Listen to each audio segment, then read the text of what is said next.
Ooh, hello, hello. On this wonderful Tuesday, kind of check around, make sure my volume is up. I can see myself. Okay. Volume is up. I can see myself. Okay. So, hello everyone. It is Tuesday.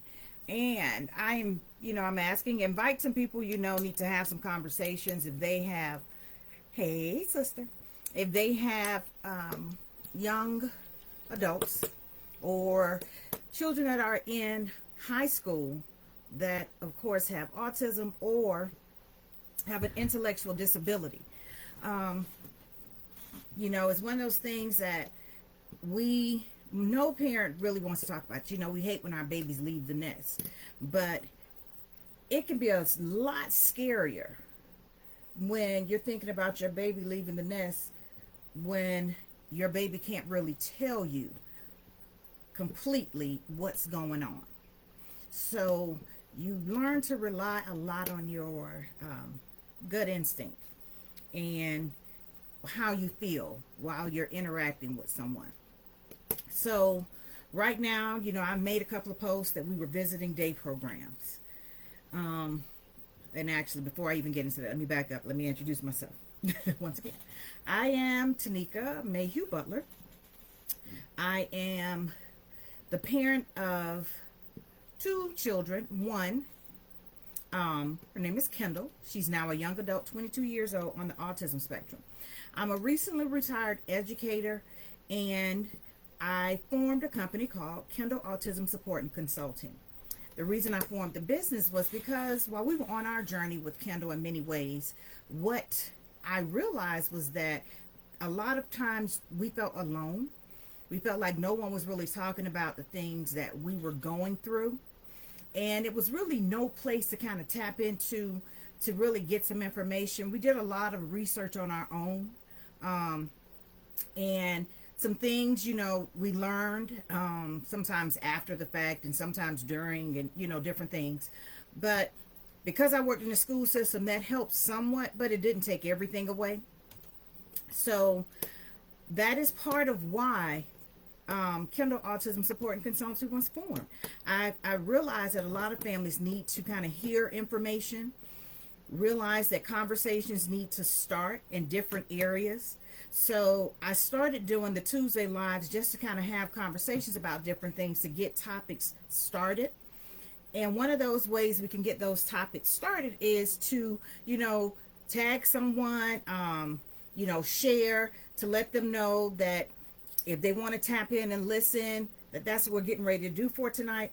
And what I'm going to talk about tonight is transitioning to adulthood.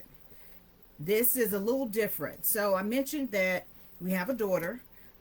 Kendall is now 22 years old, and Kendall has an autism diagnosis and an intellectual disability. So we talked about that last week, where she identifies, when we're talking about paperwork, she is IDD.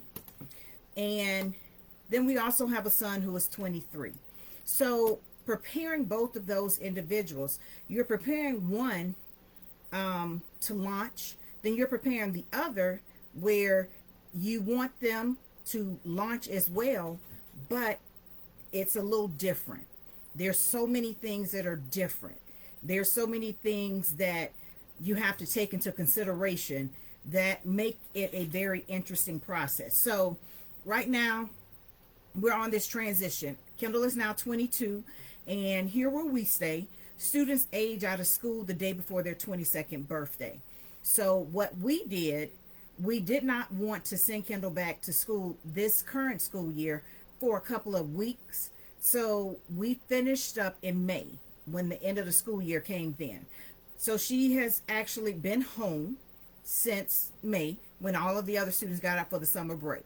And it's been different. She realizes that school is over and she's all done with school. But it's that whole thing of what's next. And so this what next process started way back, really, conversation started in middle school. But the planning started really when she hit ninth grade. Well, actually, let me backtrack. The planning started for us really fifth grade, and let me tell you why. I know each system kind of operates in how they do different things when it comes to transitioning from elementary to middle and middle to high school for young adults or students with intellectual disabilities.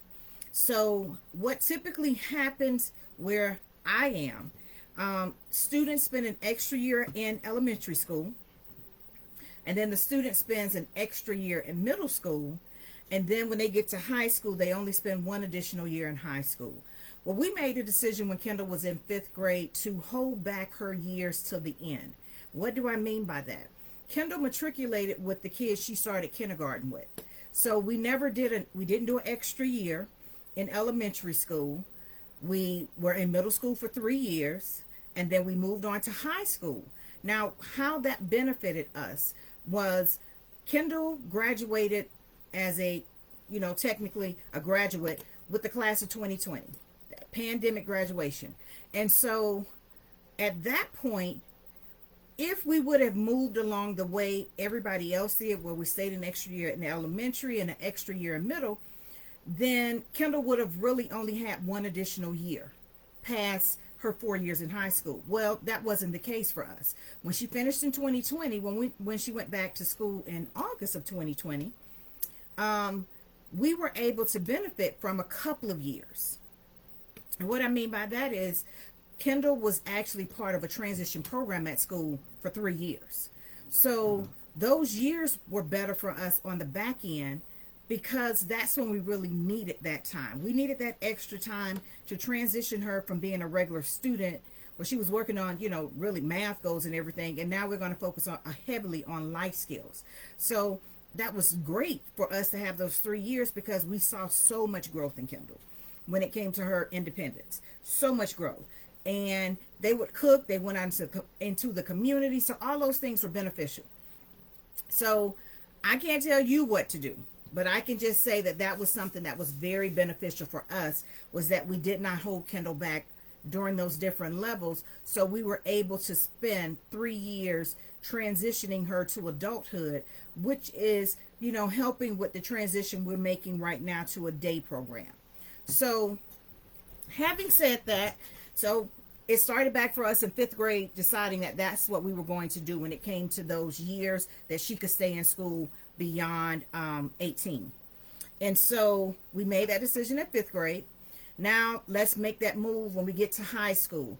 Ninth grade, we knew that thinking about Kendall's future required some documents, some support. And one of the things we had to think about was a Medicaid waiver to support her post 18 or post high school.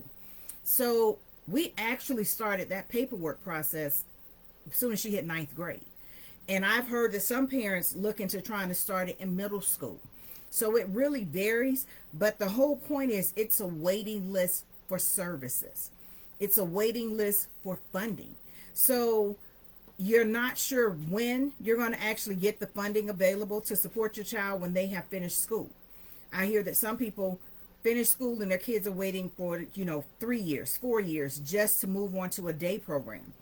And we started that paperwork when she was in ninth grade so that we could hopefully have ourselves in a better place when it came to making that transition to actually needing those government funds for her to have something to do post graduation of aging out of school. So we started that process in ninth grade, and it required a lot, collecting documents. So one of the things I strongly suggest, I talk about every week, get the state ID. If you have a young adult with an intellectual disability, get the state ID.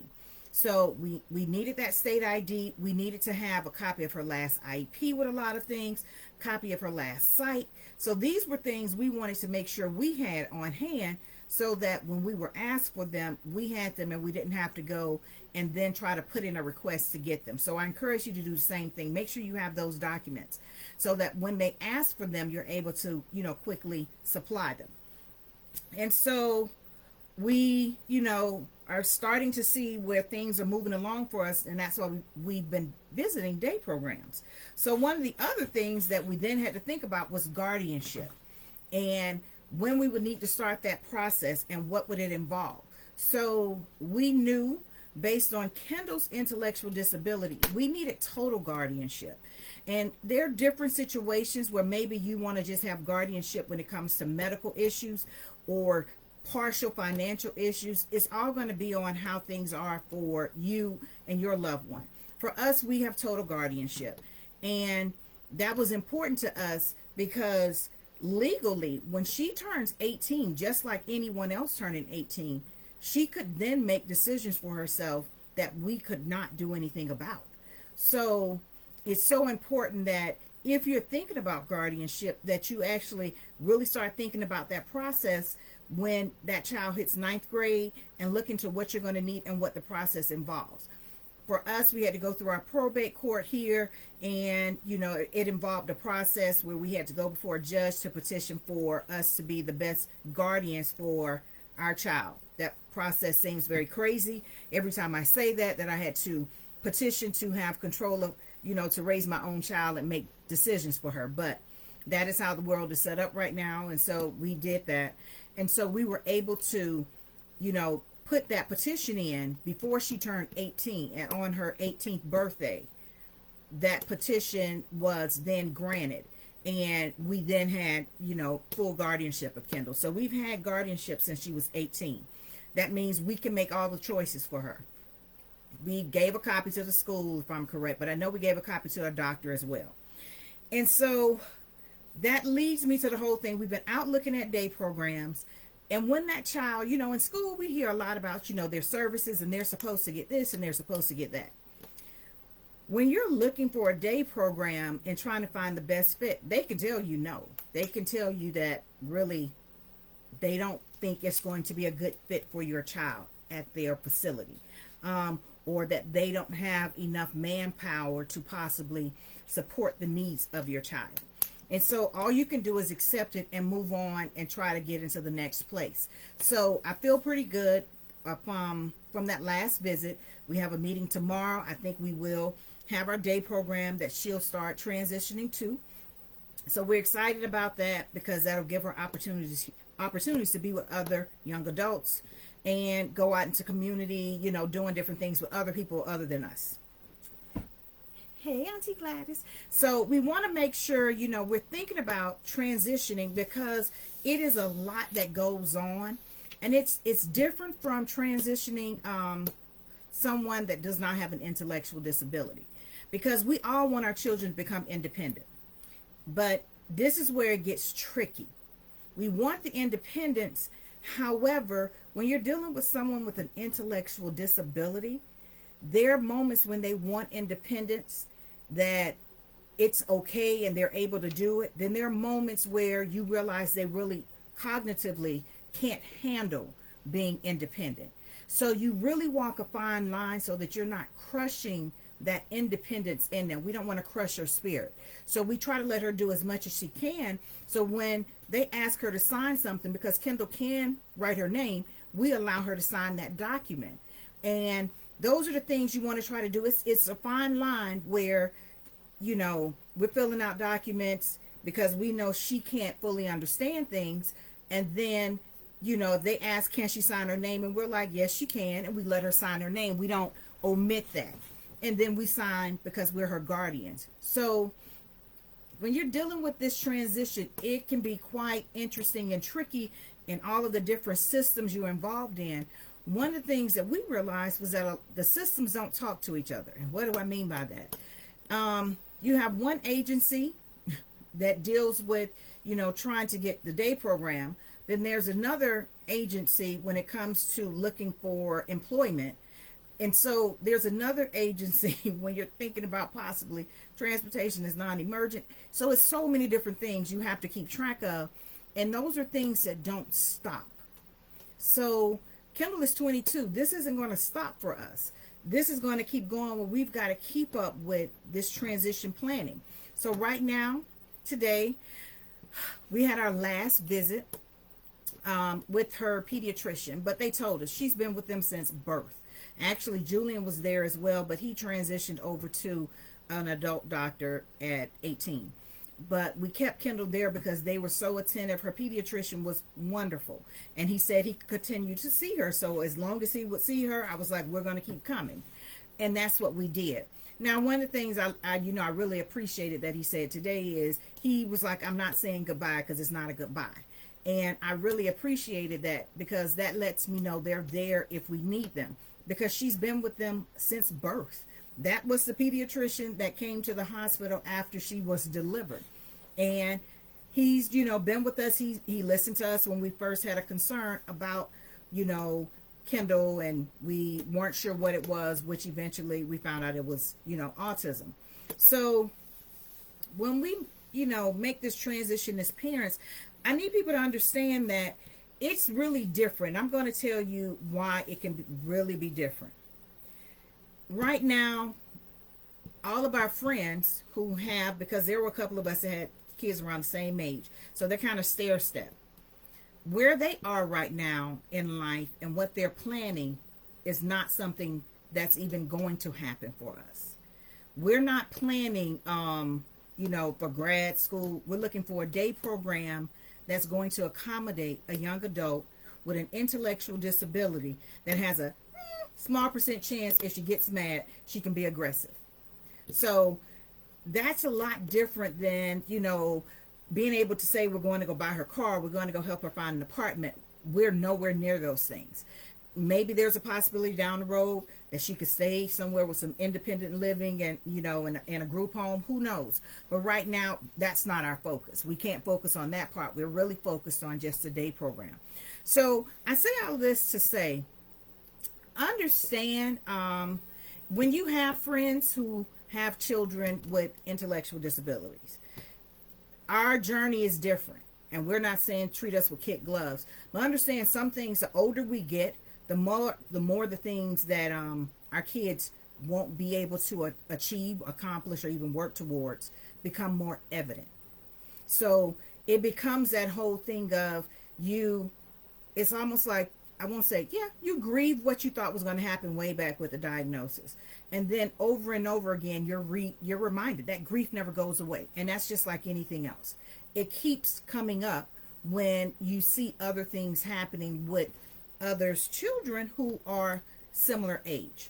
So it's so important that support is there and those words of encouragement. One thing I can say, my family has been very encouraging and supportive, like we're going to find a place for Kendall, and and that is going to be a great spot for her, and that is going to be amazing. And those things we needed to hear, because to be honest, 3 places told us no. And I can chuckle about it because I'm at such a different point in my life, but 3 places told us no. Hey, Miss Wilson, 3 places told us no. I think Kendall is adorable. I think Kendall is funny. Does she have some aggressive moments? Yes, but they're such a small part of who she is. But sometimes that's all that people see. And so 3 places told us no. And one was the one we really were hoping for, but it is what it is. Where she's supposed to be is where I think she's going to be, and it's going to be fantastic. But understand, this process did not just start for us. We started this, the thinking on this when she was in elementary school, when we said, no, we're not going to stay an extra year in elementary school. And we made that same decision when she was in middle school. No, we were not going to stay an extra year in middle school. We wanted to save the years for the back end. And that allowed Kendall to stay in a transition program for 3 years. And I know a lot of times people are like, they're not mature enough, this and that. It seems to me I would want more support for them when they're getting ready to go out into the, and become an adult. And so that's what our thought was all about. We wanted to make sure we had more time to prepare her to transition and not necessarily get caught up in was she mature enough to move from 5th grade to 6th grade or 8th grade to 9th grade. But that was our choice, and each parent has to make their own choice. But that was the reason why we chose that. And then to state again, when it comes to some of these waivers here, I know for sure in the state, one of the things for sure, we started the process in 9th grade. And I can remember one of the special ed coordinators for our area when I first met her, and she asked, have you all started the process? And this was ninth grade. I'm like, my goodness. But luckily, we already knew we needed to start the process. But you're asking me, have I started a process for something I won't need until she's 22? And we're in ninth grade right now. But I promise you, we blink and it was there. That's the best thing to tell you. So when they tell you, if somebody suggests it to you, start looking into what you need to do in your state to apply for any waivers you may need, any government services that they're going to be able to get once they have aged out of school. Services change as well once they become 18. And what do I mean by that? There were some things that Kendall would not qualify for, different services, because it was based on our income. Well, at 18, she's legally an adult. So it's based on her income, and she has no income. So keep that in mind, depending on what your income is now, there are services you won't qualify for, your child won't receive. But when they become 18, everything changes. It's now based on their income. And that makes a huge difference in what, kind of support you're able to get for your child. So transition planning when it comes to an autistic child or a child with an intellectual disability, it's not a one-step process. It's a lot. It goes back many, many years of planning. It's a constant wondering, have I missed a deadline or have I misplaced some paperwork? Because one thing I will say for sure with government agencies, if you miss a deadline, you're going to be in trouble. So we try to keep up. We make sure we keep up with all those different things. And I will say this, and I'm always very polite when I'm dealing with anyone, even if I am frustrated about something that may have gone wrong with some paperwork. I am very polite because this is a very paper world when it comes to transitioning. And I don't want anyone to push my baby's folder off to the side because I called them and I had an attitude. So you got to pack your patience so that people are human, that someone doesn't push your paperwork to the side. If they ask you to resubmit something, you sent it 3 times, just send it. It doesn't mean go through all of that battle back and forth with them. It's not going to change anything. They still don't have it. Just send it. But that's why I said I want you to make sure you have the documents yourself and that you're not having to wait for someone else to give you those documents. So transitioning, it's a lot. It's a big difference. We are watching this whole thing right now. Like anything else, Kendall has her anxiety about a new program. And we have our anxieties as well because they need to figure out and learn who Kendall is and her speech patterns of things or whatever. But one thing we are definitely still going to do that I started doing when she was in elementary school, we started making a getting to know Kendall folder, and I'm going to do the same thing right now. And it was all about making sure they were able to learn about Kendall beyond whatever documents they received from the school system or in the last psych. The Kendall is a lot more than what's on those psychological tests or, a family plan that we have to work on right now as well.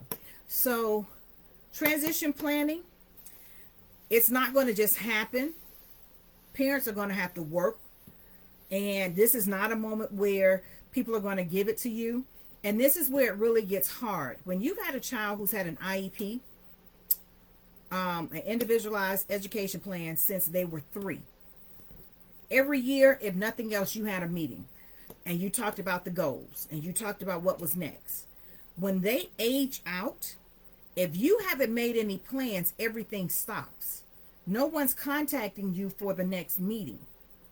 So you've got to make sure you're ready to then keep things moving, which is really hard when you have been having a meeting every year. And since they were 3, because Kendall, we started having meetings really at 2. We started having family plans. Hello, Trey Mom. And so it's so important that you understand that some parents may be really lost. So if you can help them, maybe you realize they're not thinking about these things, bring it up and ask them, hey, have you started thinking about it? You can scan documents too. Yes, definitely scan those documents so that you have them. I agree. Thank you, Ms. Wilson. Yes, we have everything scanned as well. The main thing is you got to get the document so you can scan the document.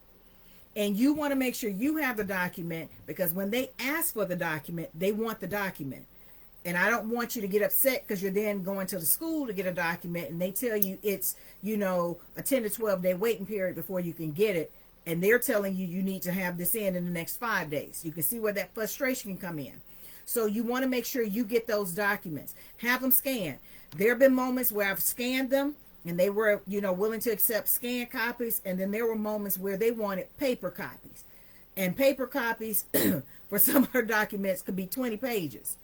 So there were moments where I was literally in Office Depot copying what seemed like 200 sheets of paper to send because they wanted paper documents.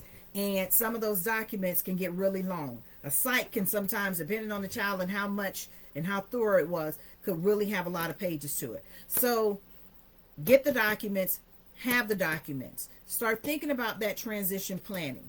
It's not something that's going to happen for you. You're not going to sit back, and I promise you, at 22, no one, if that's what age they do in your area, once you have finished that last meeting with the school, you are done. No one's going to call and check to see where things are going. If you don't have a plan, life will stop. And that's unfair for that individual because they still want to go on with life. We want to make sure just because a child has an intellectual disability, that they're not stuck sitting at home, that they're out in the world participating. Hopefully, as things keep moving, we'll have more businesses that are really looking at how, dependent individuals are on the autism spectrum and that they're going to show up every day for work because they don't like to miss a day. But we're not there. We do have a lot, but we're not there when it comes to all levels of autism. But I live in a world where things can only get better in my head. So sometimes you may want to join me. Sometimes you may just want to think I'm crazy. But that's the way I see things. I want things to get better, and I'm hoping they really get better. So start thinking about that transition planning now. Do not wait, because no one is going to call and schedule a meeting for you when they age out of school. If you are not making moves for yourself, for your family, for that child, things will just stop. And so start making the decision. If you held them back an extra in elementary, do you want to do the same thing in middle school? Once they hit that age of, 15, get the state ID. Make sure when you're leaving, that IEP, that you have the official copy, that you have a copy of. Get a copy of that last psychological. If you can, depending on the teacher, see if they'll write up some things about that child. What are their interests? All of those are going to be things that you want to have and not have to seek. Transition planning will not just happen overnight. It's a different process. What we did for our son and what we're doing with Kendall are two totally different things.